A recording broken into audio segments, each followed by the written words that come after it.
नहमदुहु व नसल्ली अला रसूलिहिल करीम अम्मा बअद फ़अऊज़ु बिल्लाहि मिनश्शैतानिर रजीम बिस्मिल्लाहिर रहमानिर रहीम खुज़ मिन अम्वालिहिम सदक़तन तुतहिरुहुम व तुज़क्कीहिम बिहा सदक़ल्लाहुल अज़ीम व अन अनस बिन मालिक रज़ियल्लाहु तआला अन्हु अन्न रसूलुल्लाहि सल्लल्लाहु अलैहि वसल्लम क़ाल ला यक़बलुल्लाहु सलाता रजुलिन ला युअद्दि ज़कात हत्ता यजमअहुमा फ़इन्नल्लाह क़द जमअहुमा फ़ला तफ़र्रक़ू बैनहुमा औ कमा क़ाल अलैहिस्सलातु वस्सलाम।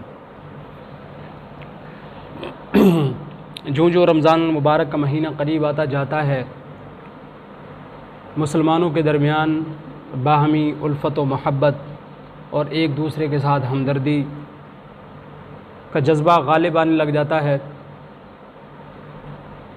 एक दूसरे की फ़िक्र भी बढ़ जाती है, एहसास भी बढ़ जाता है। यही वजह है कि जो लोग सारा साल माल ख़र्च नहीं करते, रमज़ान मुबारक में माल ख़र्च करना, दूसरों को रोज़ा खुलवाना, इफ्तारी करवाना, सहरी का बंदोबस्त करना, किसी को कुछ ले के देना, इसको अपने लिए सआदत समझते हैं। अपने घरों के अंदर भी इफ्तार करवाते हैं, लोगों को मस्जिद में भी पहुंचाते हैं, क्योंकि खैर का जज्बा उनके अंदर गालिब आने लग जाता है। इसी तरह जिन लोगों को अल्लाह ने माल दिया हुआ होता है वो ज़कात भी अदा करते हैं। और उमूमन हमारे यहाँ एक रुझान ये बढ़ता चला जा रहा है कि ज़कात रमज़ान मुबारक ही में अदा की जाती है। लोग ये समझते हैं कि इसमें सवाब ज़्यादा मिलता है। हालांकि एक बात हम बारहा ज़िक्र करते रहते हैं कि असल जो चीज़ अल्लाह ताला के यहाँ मकबूल है वो सवाब का ज़्यादा होना या कम होना नहीं है, वो इत्तिबा है। अगर ज़्यादा सवाब के हुसूल के चक्कर में अल्लाह और उसके रसूल की इत्तिबा छूट जाए तो फिर उस ज़्यादा सवाब के क्या करेगा। और अगर अल्लाह और उसके रसूल की इत्तिबा करने के चक्कर में उसको सवाब थोड़ा सा मिला तो यही थोड़ा सा सवाब उसकी निजात के लिए काफ़ी हो जाएगा। तो हमारे यहाँ यही समझा जाता है कि ज़कात हमने सिर्फ रमज़ान में ही निकालनी है, बाकी किसी महीने में निकालनी। हालांकि ज़कात का हुक्म यह है कि जब फ़र्ज़ हो जाए तब ज़कात निकालनी चाहिए। वो कोई भी महीना हो, वो मुहर्रम का है, वो कोई और महीना है रमज़ान के अलावा, रमज़ान में फ़र्ज़ होती है तो रमज़ान में निकालनी चाहिए। बहरहाल रमज़ान को ही ख़ास कर लेना ये तरीका ठीक नहीं है। जिस महीने में ज़कात फ़र्ज़ होती है उसी महीने में ही ज़कात अदा की जाए। बहरहाल अब ये ज़कात का जो लफ्ज़ है इसका लफ्ज़ी माना है पाक होना और बढ़ना। इस्तिलाही माने में ज़कात कहते हैं मखसूस माल में मखसूस अफराद पर माल की एक मुतय्यन मिक़दार का लाजिम होना, ये ज़कात कहलाता है। मखसूस माल में कि हर माल पर ज़कात लाजिम नहीं है, वो जिस पर साल गुजर जाए उस पर शर्त है।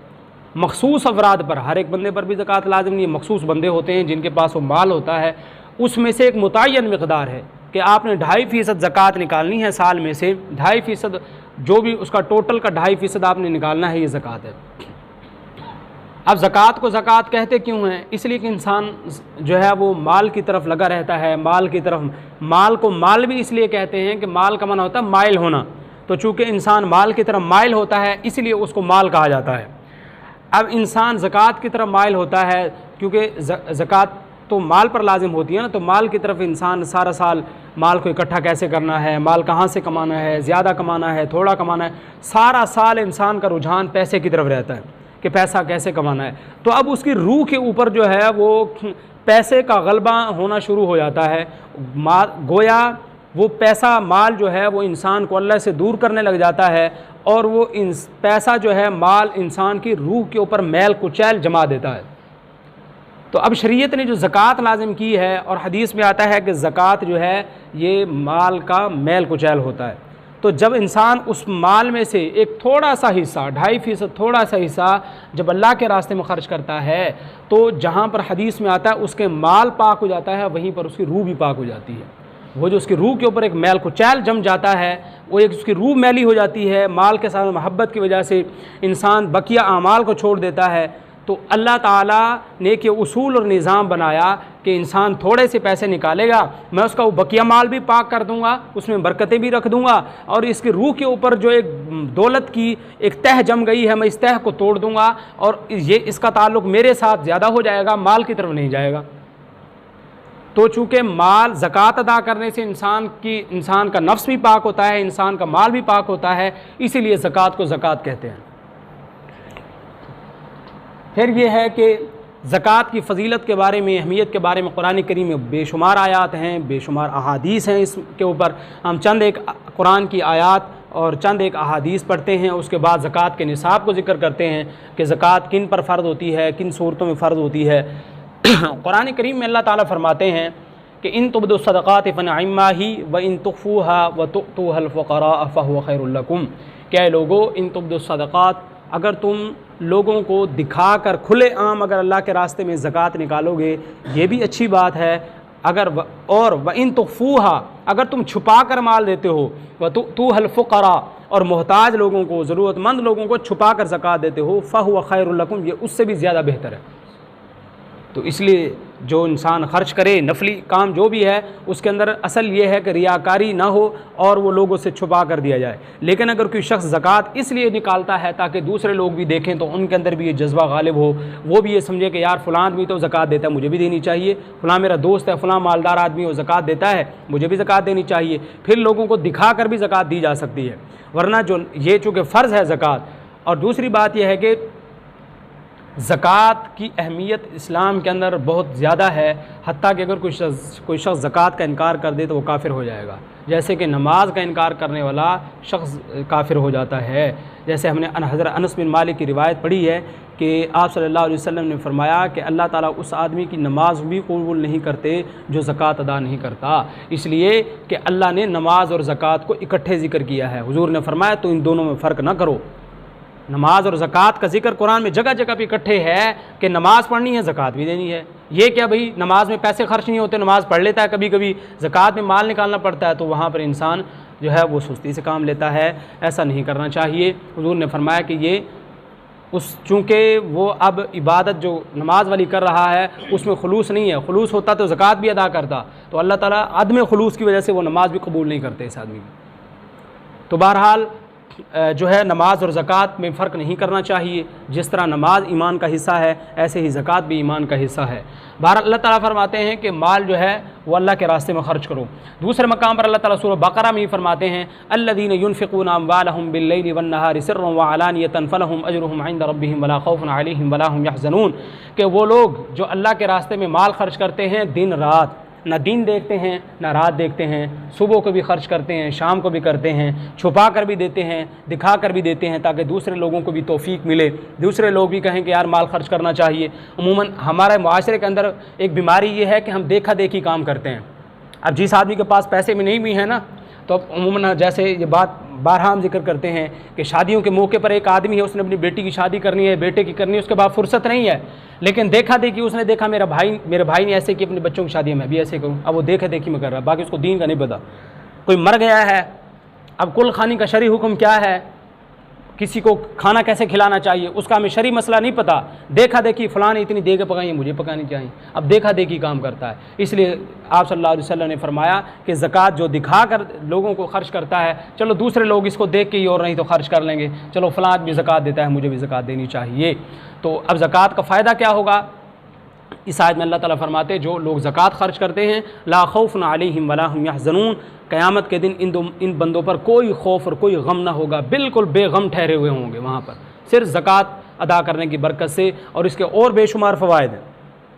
और ज़कात के बारे में अल्लाह ताला सूरह ज़ारियात में फरमाते हैं, वफ़ी अम्वालिहिम हक़्क़ुल लिस्साइल वल महरूम, के ज़कात जो जिन लोगों पर माल लाजिम है, जो लोग साहिब हैसियत साहिब निसाब हैं, उनके मालों में गरीब फ़कीर लोगों का हक़ है, उनको चाहिए कि उनका हक़ उन तक पहुँचाएँ। अल्लाह ताला सूरह इब्राहीम में फरमाते हैं कि कुल या इबादियल्लज़ीना आमनू युक़ीमुस्सलाह व युनफ़िक़ूना मिम्मा रज़क़नाहुम, के ऐ मेरे महबूब पैगम्बर, आप इन मेरे ईमान वाले बंदों को कह दीजिए कि नमाज भी पढ़ें और जो माल हमने इनको दिया है उसको अल्लाह के रास्ते में निकालें।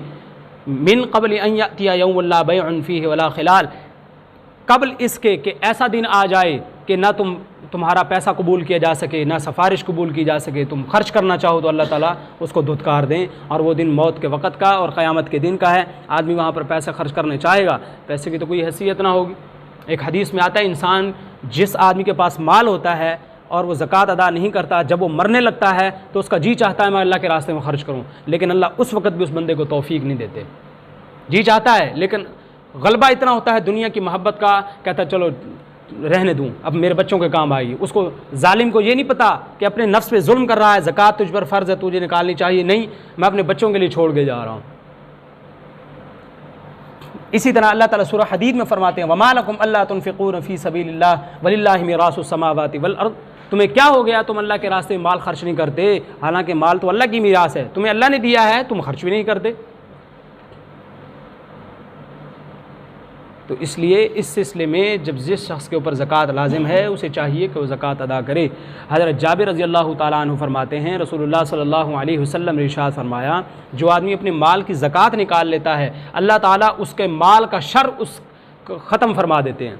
मसलन इंसान का पैसा होता है, बाज़ औक़ात नुकसान हो जाता है इंसान का, बाज़ औक़ात आजमाइश होती है, बाज़ औक़ात वो गुनाहों की वजह से इंसान का नुकसान हो जाता है, कोई घर में नुकसान हो गया, कोई वैसे बीमार हो गया ज़कात ना निकालने की वजह से, लाखों रुपए वहाँ पर खर्च हो रहे, ज़कात नहीं निकल रही। हज़रत अनस बिन मालिक रज़ी अल्लाह ताला अन्हु फरमाते हैं जो आदमी ज़कात नहीं निकालता वो जहन्नम में जाएगा। हज़रत अबू हुरैरा रज़ी अल्लाह ताला अन्हु का फरमान है कि क़यामत के दिन जो आदमी ज़कात नहीं निकालता होगा, एक सांप अल्लाह ताला उसके माल का बनाएंगे और उस सांप की आँखों के ऊपर जो है सियाह रंग के निशान होंगे। मुहद्दिसीन ने लिखा है ये वो सांप होता है जो हद दर्जा ख़तरनाक होता है, इसकी आँखों के ऊपर निशान होते हैं। दुनिया में कहीं आप सांप देखे होंगे तो वहाँ पर कहीं मुशाहिदा हुआ हो कि उसकी आँखों के ऊपर निशान जिस सांप के हों दोनों आँखों के ऊपर, वो हद दर्जा जहरीला होता है। तो अल्लाह ताला उसके माल को हुक्म देंगे, वो सांप बनेगा, उसकी गर्दन को यहाँ से लपेटेगा, लपक जाएगा, उसकी लिपट जाएगा गर्दन के इर्द गिर्द, हल्का बनेगा, और फिर वो उसकी बाँछों को यहाँ से पकड़ लेगा, जो हम मुँह के इस किनारे से दोनों को पकड़ के उसको कहेगा मैं तेरा माल हूँ जिसको तू दुनिया में जमा किया करता था। अब ज़कात नहीं निकालता, ये अंजाम हुआ है। हदीस शरीफ का मफ़हूम है कि जो आदमी ज़कात नहीं निकालता, जो कौम ज़कात रोक लेती है अल्लाह ताला उस कौम से बारिशें रोक लेते हैं। बर वक्त बारिश नहीं आएगी, जब पानी लगाने का मौसम आएगा ना फसल में तब बारिश नहीं आएगी, जब लगा लेंगे फिर आ जाएगी, नुकसान हो जाएगा। इस तरह हदीस शरीफ का मफ़हूम है जो लोग ज़कात अदा नहीं करते अल्लाह ताला उनको कहत साली में मुब्तला कर देते हैं।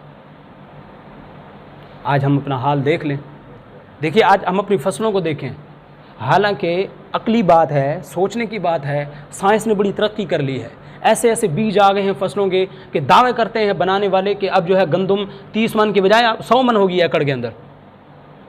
ऐसी बीमारियां, उनके पास जदीद दवाइयां आ गई हैं। चाहिए तो ये था कि फसल ज़्यादा से ज़्यादा होती और बीमारियां कंट्रोल में आ जाती। तरक्की का मुक्तज़ा तो यही है, लेकिन मामला उलट है।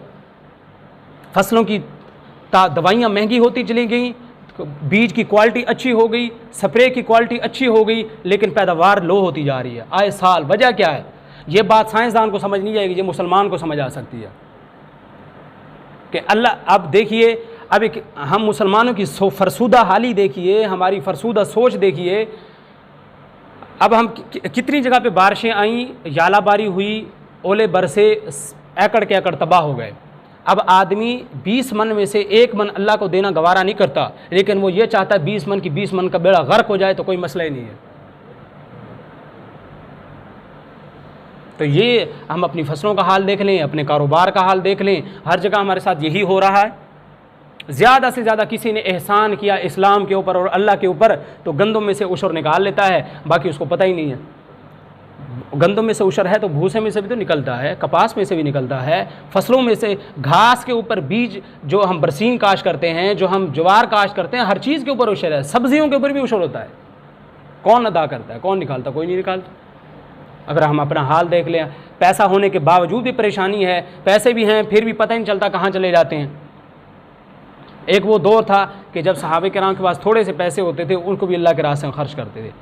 हमें याद है कि मौलाना कासिम ननोतवी रहमतुल्लाह अलैह, ये नवाब सादिक ने जब ये यूनिवर्सिटी बनाई थी यहाँ पर बहावलपुर के अंदर, उनको कहा था कि मैं आपको उस वक़्त उनको कहा था कि मैं आपको 200 रुपये तनख्वाह दूँगा, आप मेरे पास तशरीफ़ ले आएँ। उन्होंने कहा मुझे 10 रुपये तनख्वाह मिलती है, वहाँ उस मदरसे में मैं अल्लाह के रास्ते में ख़र्च करता हूँ, बीवी को भी उसका ख़र्च भी उसको निकाल के देता हूँ, मेहमानों की ज़ियाफ़त भी करता हूँ, फिर भी मेरे पास वो 10 रुपये महीने में बच्चे होते हैं, महीना ख़त्म हो जाता है। तो लिहाजा मुझे पैसों की वजह से मैं नहीं आता, दीन का काम मैं वहीं पे कर रहा हूँ, मुझे आपकी यूनिवर्सिटी में आने की कोई ज़रूरत नहीं है।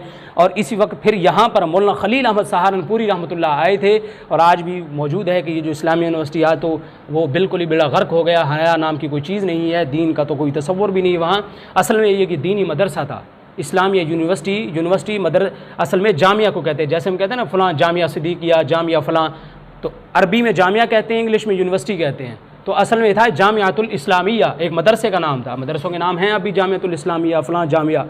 तो अब उसको वो उलट होते होते मामला बिल्कुल उलट हो गया। तो माल की जो बरकत है वो बिल्कुल ख़त्म होती जा रही है। वजह क्या है? ज़कात नहीं निकालते।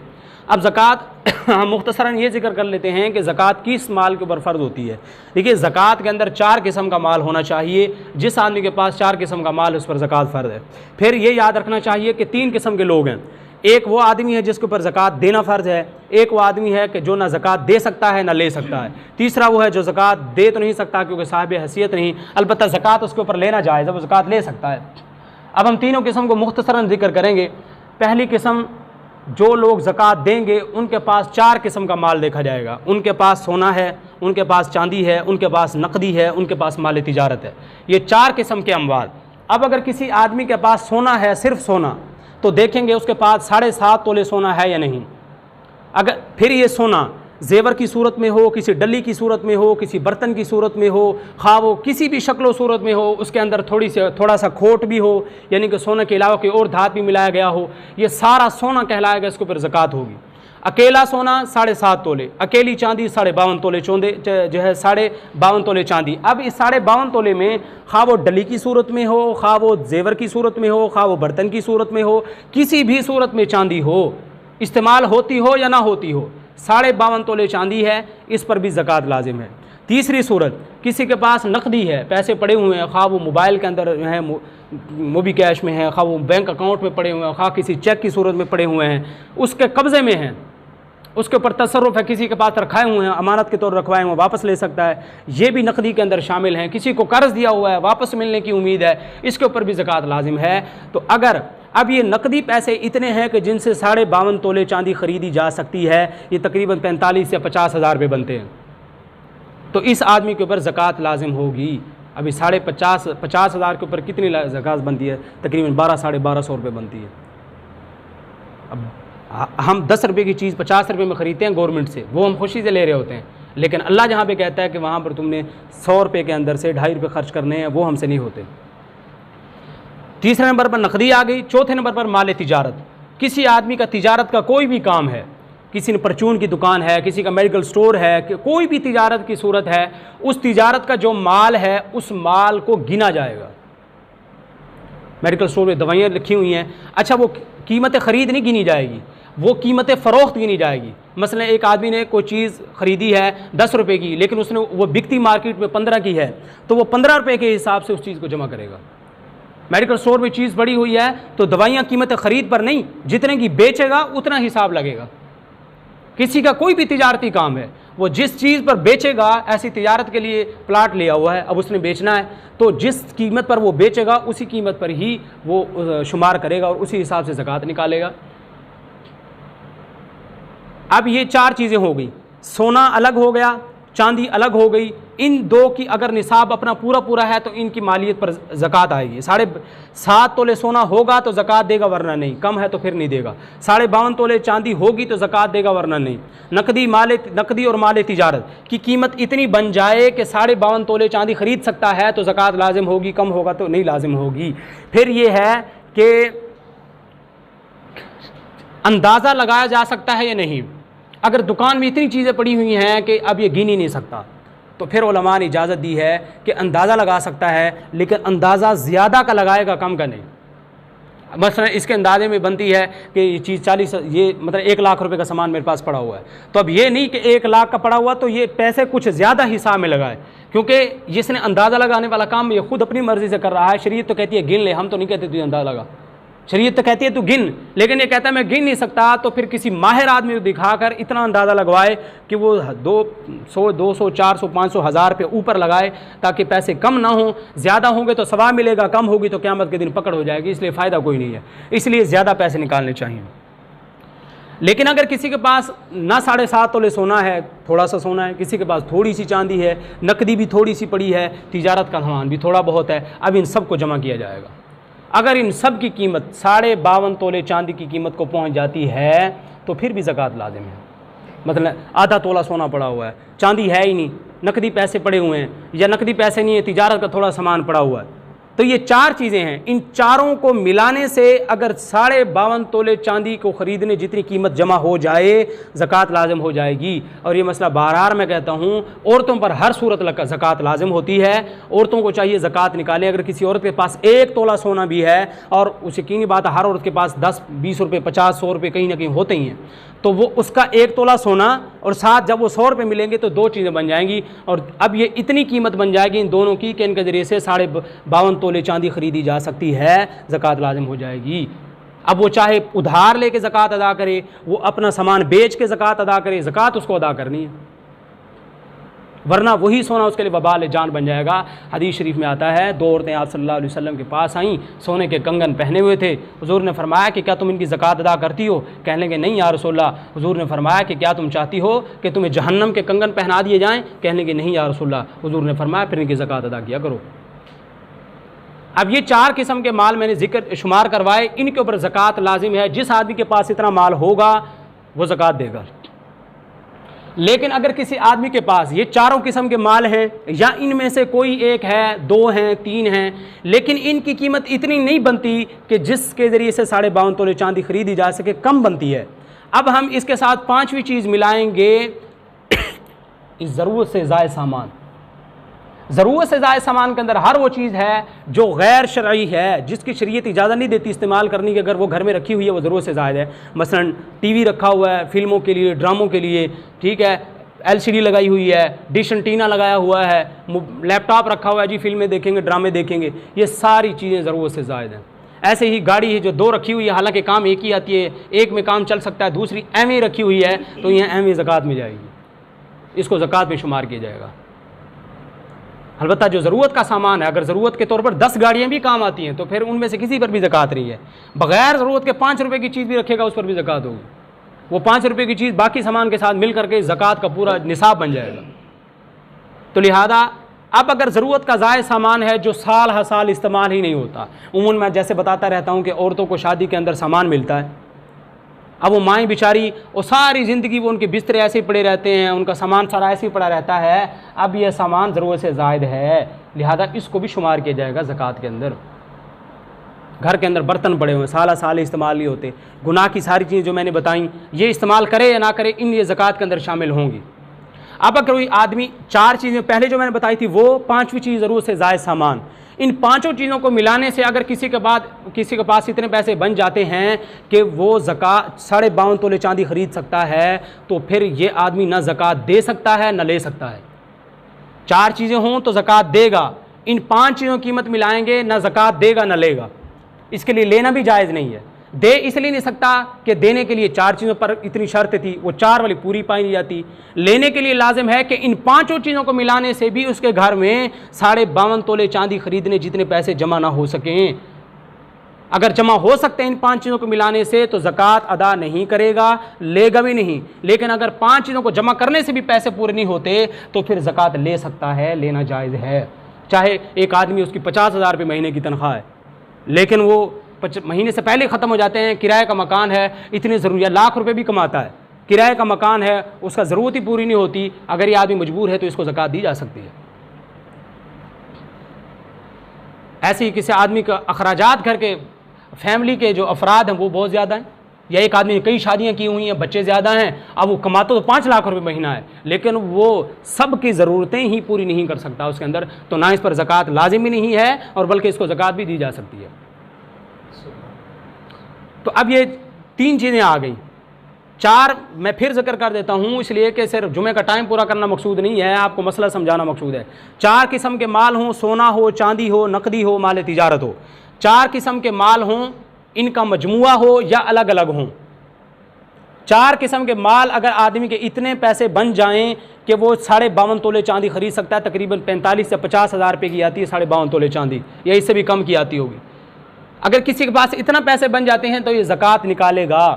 अगर किसी के पास इन चारों चीज़ों को जमा करने से इतने पैसे नहीं बनते कि ये 52.5 तोले चांदी खरीद सके, तो फिर हम पांचवी चीज़ साथ मिलाएंगे, ज़रूरत से ज़ायद सामान, घर का जो भी ज़रूरत से ज़ायद सामान है वो मिलाएंगे। अगर वो मिलकर इतने पैसे बन जाते हैं कि 52.5 तोले चांदी खरीद सकता है, तो फिर ये ज़कात देगा नहीं, ज़कात लेगा भी नहीं। और इसके ऊपर कुर्बानी भी वाजिब है, इसके ऊपर फितराना भी वाजिब है। ये नहीं कह सकता कि मैं जी मेरे पास तो पैसे नहीं, मैं कुर्बानी नहीं करूँगा। बाकी सारा घर के सारे काम होते हैं, कुर्बानी नहीं हो सकती।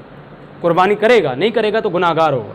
और हदीस में आता है, जो आदमी कुर्बानी जिस पर लाजिम हो और कुर्बानी ना करे, उसे चाहिए कि ईद पढ़ने के लिए फिर हमारी मस्जिद में ना आए,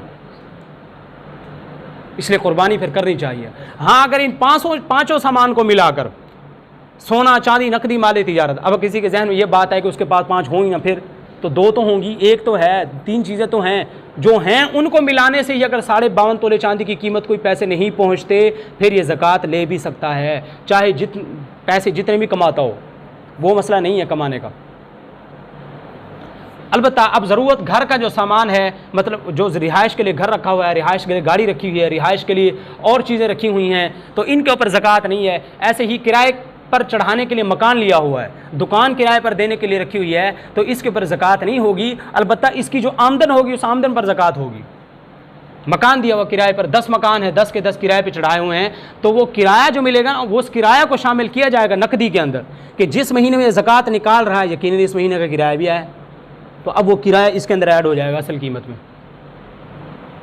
अलबत्ता जब ये ज़कात निकालेगा उस वक़्त अगर इसने किसी का कर्ज़ा देना है, कोई चीज़ किसी से उधार ली हुई है, किसी के पैसे देने हैं, बिल देना है उस महीने का, कि मुलाजिम को तनख्वाह देनी है, ये सारी चीज़ें जमा करके वो जितने पैसे ज़कात निकालेगा उनमें से मिनहा कर लेगा, इनको निकाल लेगा, बाकी जो पैसे बचेंगे उनमें से ज़कात अदा करेगा।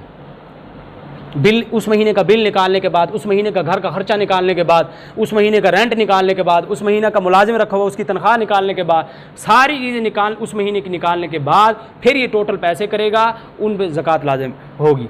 ऐसे ही किसी ने इंश्योरेंस करवाई हुई है, उस इंश्योरेंस पर भी ज़कात लाजिम है। अगरचे इंश्योरेंस करवाना जायज़ नहीं है, लेकिन वो जो असल पैसे इंश्योरेंस के दिए हुए हैं उनके ऊपर ज़कात होगी। प्राइस, ये जो बॉन्ड्स वगैरह किसी ने ख़रीदे होते हैं, प्राइस बॉन्ड, इनके ऊपर भी ज़कात लाजिम है। कमेटी डाली हुई है, कमेटी पर भी ज़कात लाजिम है। तो लिहाजा ज़कात के मसाइल बड़े पेचीदा हैं, हम निकालते ही नहीं हैं। ज़मीनों का उशर निकालना तो बहुत दूर की बात है। तो लिहाजा ना ज़कात घरों के अंदर औरतें नहीं निकालती, परेशानियां बनी हुई हैं। मर्द हैं वो ज़कात नहीं निकालते, ऐसी दुकान कारोबार वाले कारोबार ज़कात नहीं निकालते। देखिए अल्लाह ताला का जो निज़ाम है ना, ये इतना खूबसूरत है दीन इस्लाम का, कि यहाँ पर किसी आदमी को किसी किस्म की उलझन नहीं हो सकती।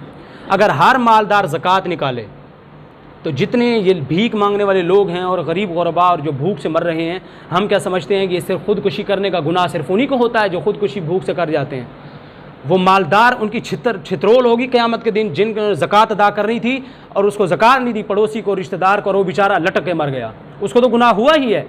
लेकिन इस मालदार को जो खुद तो ठाठ बाट से रहता है, गाड़ियाँ लगी हुई हैं, कपड़े लगे हुए हैं, सूटड बूटड बना फिर रहा है और बड़ा ही खुश हुआ फिर राजी, अल्लाह ने मुझे माल दिया है, और किसी को खातर में नहीं लाता, लेकिन जो ज़कात इसने निकालनी है वो कहाँ गई?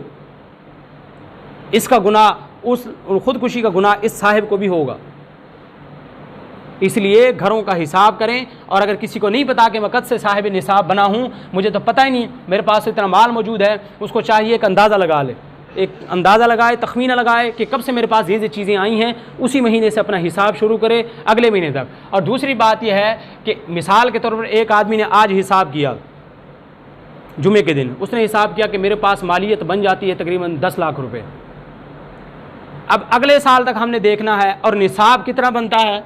50,000 रुपये पर ज़कात फ़र्ज़ हो जाती है। अब इसके पास 10 लाख रुपए थे, अब साल के दौरान इसके पास कभी 9 लाख हो गए, कभी 5 लाख हो गए, कभी 2 लाख हो गए, तो इन 2 लाख की कमी का कोई फ़र्क नहीं पड़ता।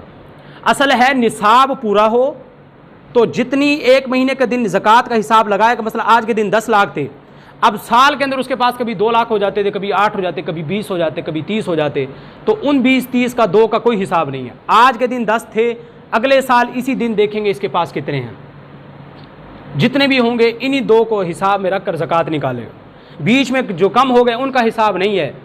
हाँ, अगर निसाब से भी कम हो गए बीच में, साल के अंदर कहीं पर निसाब था 50,000 का, अब साल के अंदर किसी महीने में जाकर उसके पास 50,000 भी नहीं रहे, अब इस पर ज़कात फ़र्ज़ नहीं है।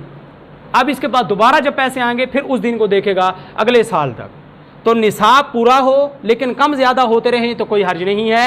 अगले साल उसी तारीख के अंदर हिसाब लगाएगा और जो ज़कात बनती है वो ज़कात निकालेगा। और हदीस शरीफ में आता है, आप सल्लल्लाहु अलैहि वसल्लम ने फरमाया, मैं मोहम्मद कसम उठाता हूँ, जो बंदा सदका खैरात करेगा, जो बंदा ज़कात निकालेगा, उसका माल कभी कम नहीं होगा। ये बात साइंस को समझ नहीं आ सकती। साइंस तो कहेगी भाई कैलकुलेट करो, कैलकुलेटर निकालो, तुम्हारे पास 50,000 है, तुमने तो ज़कात दी 1200 रुपये, तुम्हारे पास तो 1200 कम हो गए।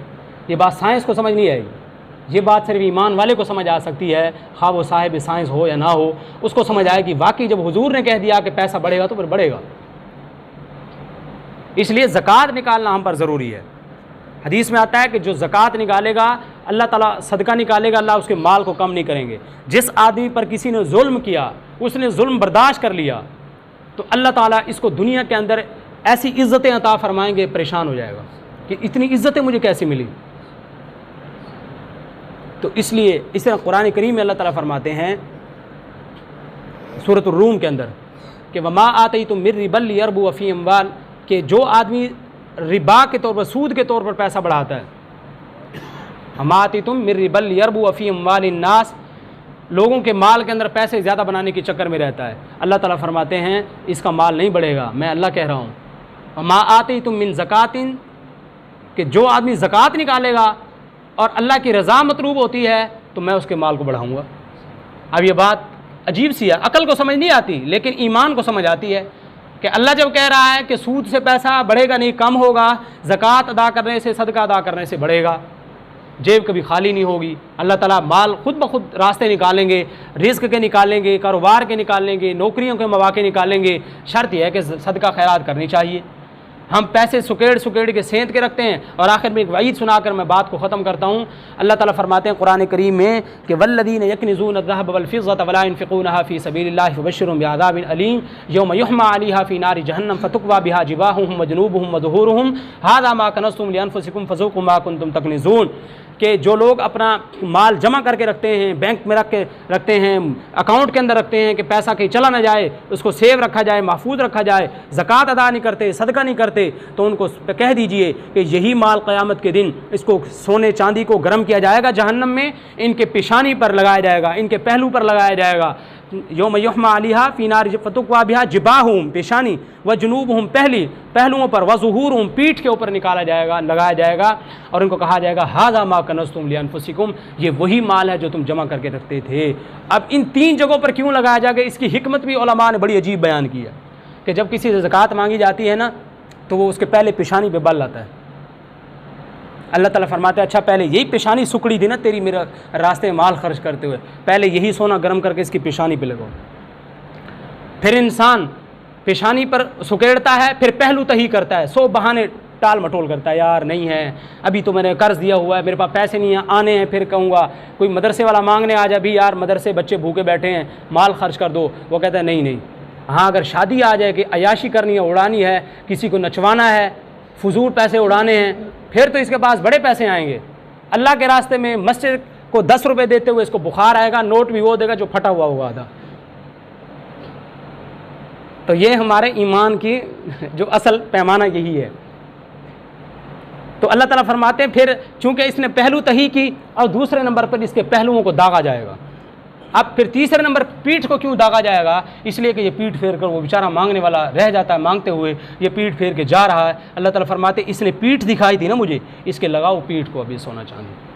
और एक हदीस में आता है सोने चांदी की तख्तियाँ बनाई जाएंगी, तख्तियाँ बना करके दागा जाएगा मुंह के ऊपर, चेहरे के ऊपर, उसको जहन्नमियों की शराब और पीप पिलाई जाएगी, और वो उसका माल जो है दुनिया के अंदर बेड़ा गर्क हो जाएगा, उसका माल तबाह हो जाएगा।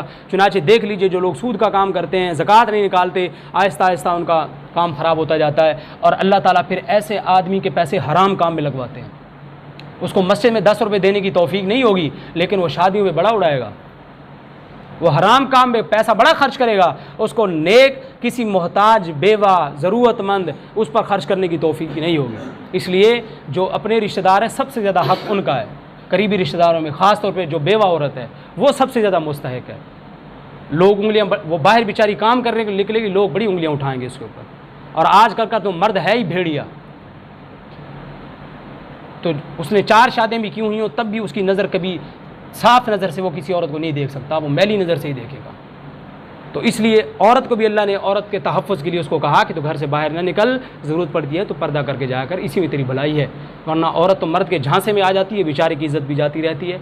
तो दीन इस्लाम चूँकि हमारी ज़िंदगी में है नहीं, हर तरह परेशानी हैं। इसलिए रमज़ान चूँकि आ रहा है, जिसने ज़कात नहीं निकाली आज से ही हिसाब लगाइए। और दूसरा ये बात भी याद रख लीजिए, जो चीज़ें काम के लिए इस्तेमाल की जाती हैं उन पर ज़कात नहीं होती। मसलन किसी आदमी ने ट्रैक्टर रखा हुआ है काम के लिए, उस पर ट्रैक्टर पे ज़कात नहीं है। हल रखे हुए हैं, हलों पे ज़कात नहीं है।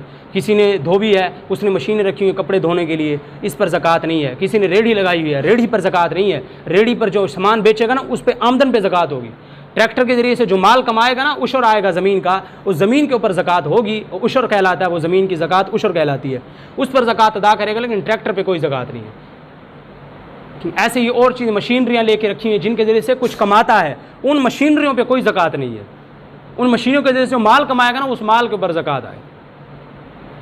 तो इसलिए ऐसे ही जो लोग ये बसों वाले हैं, बसें चलाते हैं, रिक्शा चलाते हैं, ये दूसरी चीज़ें सवारियाँ चलाते हैं, इनकी बसों के ऊपर ज़कात नहीं है। बसों के ज़रिए से जो आमदन कमाते हैं ना, उस आमदन के ऊपर वो जो नकदी होगी साल के बाद हिसाब करेगा, वो नकदी का उसके अंदर हिसाब होगा, फिर जो ज़कात बनेगी ज़कात अदा करेगा। ज़कात के और बहुत सारे मसाइल। दूसरी बात ये भी आखिर में याद रख लीजिए, एक मसला कि अपने ना उसूल को ज़कात दी जा सकती है, ना फ़ुरू को ज़कात दी जा सकती है। उसूल कहते हैं जो रिश्तों में ऊपर वाले होते हैं, बाप दादा परदादा दादी, इनको ज़कात नहीं दी जा सकती।